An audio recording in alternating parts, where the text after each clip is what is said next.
ስህተት ድጋሚ አባቱንም ጎድቶታል ማለት ነው። ትርሴት ላይ ያደረገው ነገር ሌላኛው እህቱን ታግታበት እና ደግሞ አባቱ ለብዙ ጊዜ የተደበቀው ምስጢር አሁን ስለደረሰበት እንግዲህ ራሳቸው ስተው ህመማቸው በዝቶ ወደ ሐኪም ቤት ገብተዋል ማለት ነው። አሁን ላይ ዶክተሩ እግር ስር ተደፍቶ ዶክተር ባክሽን አባዬን አድንልኝ፣ አባቴን አድንልኝ እያለ ሲጫጫህ ነበረ። በዚህ መሀል እንግዲህ ዶክተሯም ተረጋጋ፣ ሁሉንም ነገር በጣም ከባድ ነው እና አባቴ በደረሰባቸው ህመም አሁን ላይ በጣም ከባድ የሆነ በጣም የልብ ድካም ይዟቸዋል ብለው ነበር የተናገረችው። በዚህ ሰዓት ብሩኬ አሁን ላይ ከጋሽ ዘነበ ጋር ሆነው በጣም ተጨንቋል።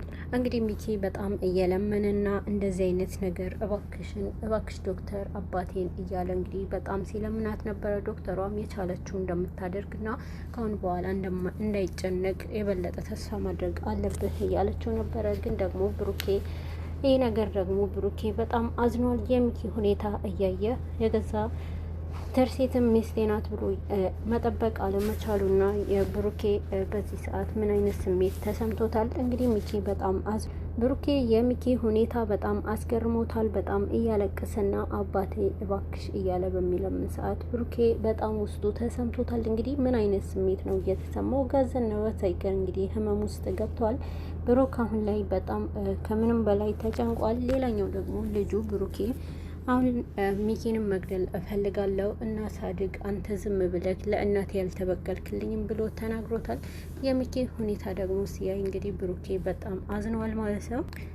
ጋሽ ፈቃዱ እንግዲህ ልጃቸው ታግታለች ስለተባሉ አሁን ላይ የደረሰባቸው ህመም ይሄንን ነው። አሁንም ቢሆን ማህሌት አለመኖሯ እንግዲህ ጋሽ ፈቃዱ የደረሰባቸው ህመም ከምንም በላይ ደግሞ ሚኪ አጠገባቸው እያለ ስለዋሻቸው በጣም ውስጣቸው ተሰምቷቸዋል። ይሄ ብቻም አይደለም፣ ሚኪ አባቱን በመታመሙ ይበልጥ ህመሙን አባብሶበታል። እንግዲህ ሚኪ ለትንሽ ጊዜያቶች አባቱን ለማሳከም ብር እያስተካከለ እንደነበረና አባዬ ትታከማለህ ብሎ ነግሮት ነበረ። ይሄ ደግሞ ሳያደርግለት በማህሌት ምክንያት እንግዲህ አባቱ ሕክምና ሐኪም ቤት በመግባቱ በጣም ደንግጧል። ሆኖም ግን ይሄ ነገር ደግሞ ከሐኪሙ ጋር ካወራ በኋላ የበለጠ ህመም ውስጥ አስገብቶ የጋሽ ዘነበ አሁን ላይ በርብቃና ወይዘሮ ሂሩትም ስለ ጋሽ ፈቃዱ ሁኔታ በጣም ሲጠይቁም ነበረ። ቆይ ግን ለዚህ ሁኔታው ለምን ይመስላችኋል ራሱን ስቶ እንደዚህ ሊሆን የቻለበት ምክንያት ብላ ትናገራለች። ርብቃም በዚህ ነገር ምንም ነገር እንደማታውቅ እንግዲህ ለሷም ስትነግራት ነበረ። ግን ደግሞ ወይዘሮ ሂሩት በጣም እንዳዘነች ነው። ሌላኛው ደግሞ በሚኪ ሴራዎቹ የሚኪ ስራ ምንም አላስደሰታቸውም። ሚኪ እንኳንም ይሄን ህመም አየው ለማለት የበቁ ነው። እንግዲህ አሁንም ሕክምናው እየቀጠለ እንደሆነና እዛ ቦታ ቁጭ ብለው ስለ አባቱ ሚኪም እየተጨነቀ ብሩኬና ጋሽ ዘነበ ደግሞ ወደ ቤታቸው እንዲሄዱ እንዲሁም እና ደግሞ ተከስተ አብሯቸው እንዳለና ይሄ ነገር እነሱ እረፍት እንዲያደርጉ ሲናገራቸው ነበረ። ጋሽ ዘነበ እንዴት እናንተን ትተን እዚህ እኛ እዛ እንዴት እንተኛለን እያሉ ሲናገሩ ነበረ። ይህንን ደግሞ ተከስተ ያደርሳቸዋል። እናንተ ግዴታ እረፍት ማድረግ አለባችሁ፣ በምትቀመጡ ሰዓት ምንም ልታደርጉ አትችሉም ብሏቸዋል። ጋሽ ዘነበም በዚህ ብሩኬ ምንም እንኳን ባይልም ጋሽ ዘነበ በማክበር እንግዲህ በቃ እንሄዳለን ያለው ነገር እንጠያይቃቸዋለን ብለው ነበረ የሄዱት። በዚህ ሚኪ አሁንም ቢሆን ተከስተን መውቀሱ ቀጥሏል። በአንተ ምክንያት ነው ይሄንን ሁሉ ነገር የተፈጠረው፣ አንተ ነህ ለዚህ ሁሉ ነገር የዳረከኝ። አሁን ላይ እኔ አንተ ብዬ የምታደርገው ነገር ቢኖር ይሄ ሁሉ ባልተፈጠረ ነበር ብሎ እሱንም መውቀሱ ቀጥሏል። ሚኪ ደግሞ ሁሉንም ነገር ላይ እኔን መውቀስ ትወዳለህ? ቆይ ምንድን ነው ያደረኩ በማለት ነበረ የተናገረው። ነገር ግን ሚኪ አሁንም ቢሆን አንተ ያደረከው ነገር አልታወቀህም፣ ግን ደግሞ አንተ ያልኩህን አልፈጸምክም። ያዛን ጊዜ እኔ አድርግ ያልኩህን ብሩክንም ግደለው ብዬ በዛን ሰዓት ብታደርገው ይህንን ባልተጠገረ ነበር፣ ይህንንም ሰውዬ ወደ ህይወታችን ባላስገባውት ነበረ። አንተ ያልከውን ብታደርግ ብሎ እንግዲህ ተከስተም ሲወቅሰው ነበረ። እንግዲህ ሚኪ አንተ ሁሉንም ነገር እኔ ላይ ከመውቀስህ አንተ ነህ እንጂ ራስህን ያመጣኸው። ስለዚህ ሰውዬ እርግጠኛ እንዳትሆን፣ ሰውየው ጥሩ አይሆንልህም፣ ምናልባት አይታመንልህም ብዬክ ነበረ ብሎ እንግዲህ ጣቶ እሱ ላይም በሚቀስርበት ሰዓት ወደ ሚኪ ወደ ራሱ እንዲቀስር አድርጎ ነበረ። ሆኖም ግን እንግዲህ ለአባዬ ጥፋት፣ ለሚስቴ ለትርሲት ጥፋት እንዲሁም ለማህሌት ጥፋት የደረሰባቸው ሁሉ ነገር ሁሉንም አንተን ነው የምጠይቀው እና ደግሞ አባዬ አንድ ነገር ቢሆን አንተ ራስ አልወርድም ብሎ እንግዲህ ሚኪ ለተከስተ አስጠንቅቆ ጋዘነበና ብሩኬ እንግዲህ ሚኪንም እነሱ ጋር ከመጡ በኋላ ወይዘሮ ሂሩት በነገር ተጨቀጭቃቸዋለህ። አንተ ወንድ አይደለህም እና አንተ ወንድ ብትሆን ለልጄም ትጠበቃት ነበረ እያለች ወንድነት የለህም በማለት ታበሽቀዋለች። ወይዘሮ ሂሩት እንግዲህ ብሩኬን በመጥፎ ቃላቶች ልብ እንዲነካውና በማይሰማው ልብ በሚሰብረው መንገድ ትናገረዋለች። ወይዘሮ ሂሩት እኔ ኩትር ሴት መጠበቅ አላቃተኝም እያለ ነበረ እና እሷን መጠበቅ የምትችል ቢሆን እኮ ይሄንን ነገር አይፈጠርም ነበረ። እዚህ ቤት ወንድ የለምና ወንድ ስለሌለ ነው ሴቶቹን ሁሉ እዚህ ደረጃ ያደረሱት በማለት ነበረ የተናገረችው። ወይዘሮ ሂሩት በተናገረችው ነገር ብሩኬ እንግዲህ ልቦ ተሰብሯል። ለብሩኬ እንግዲህ ፈሪ ወንድ ነህ አንተ ደግሞ ወንድም ሆነህ የፈሪ እያለች በጣም ስታበሽቀው ነበረ።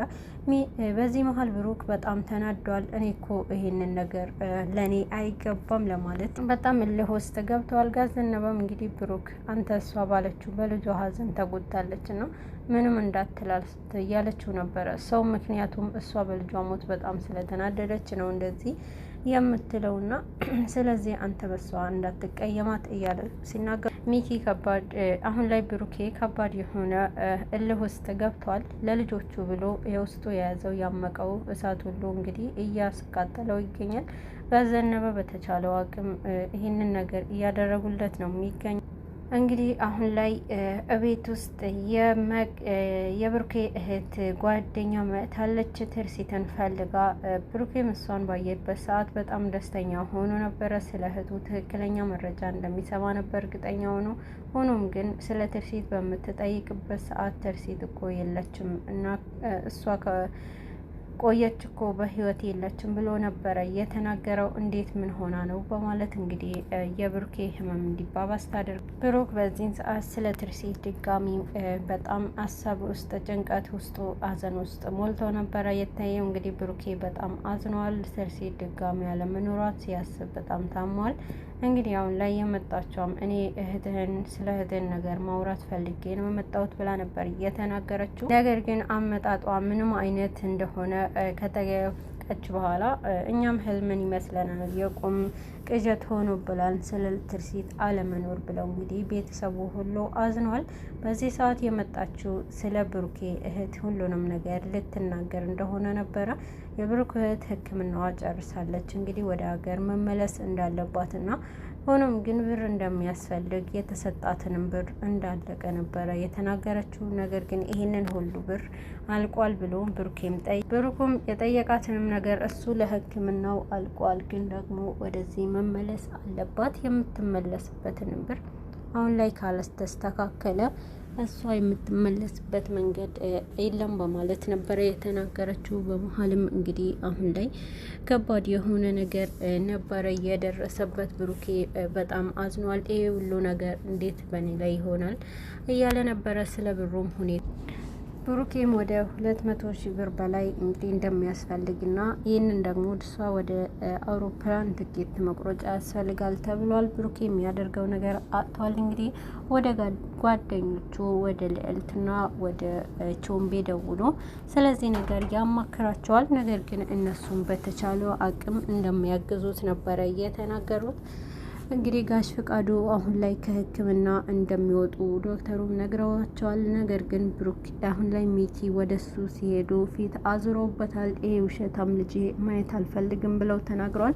እንግዲህ ሚኪ በጣም አዝነዋል። ይሄንን ነገር እንዴት ነው መቋቋመው ብለዋል። አባዬ በጣም ይቅርታ አድርግልኝ እያለ ላጠፋሁት ስህተት ሁሉንም ነገር ይቅርታ በሚጠይቅ ሰዓት እንግዲህ ምንም አይነት ይቅርታ እንደማይፈልግ አንተ ከዚህ ዞር በልልኝ፣ እንዳንተ አይነት ልጅ የለኝም፣ አንድ ሴት ልጅ ነት ያለችኝ፣ እሷም ከሆነ ያው ታግታብኛለች እያሉ ነበረ ሲናገሩ ነበረው። እንግዲህ ሚኪ በጣም አዝኗል።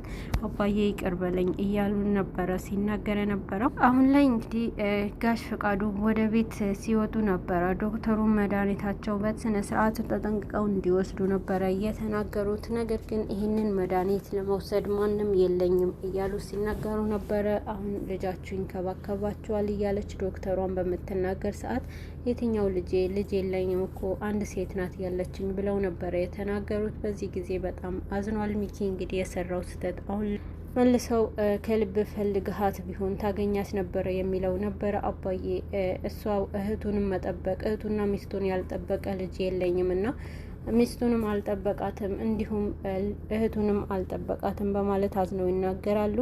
እንግዲህ ከልብ ብትፈልጋት ታገኛታለ። ቆይ ለምን አይጨንቀኝም አባቴ እንዲህ እህቴ እኮ ናት እያለ ነበረ እንግዲህ ሚኪም ሲያስረዳቸው የነበረው። በዚህ ነገር አንተ አልፈለካትም ብለው በጣም ተቀይመው እንዳላይክ በማለት ምግብም አልበላም ብለዋል። እንግዲህ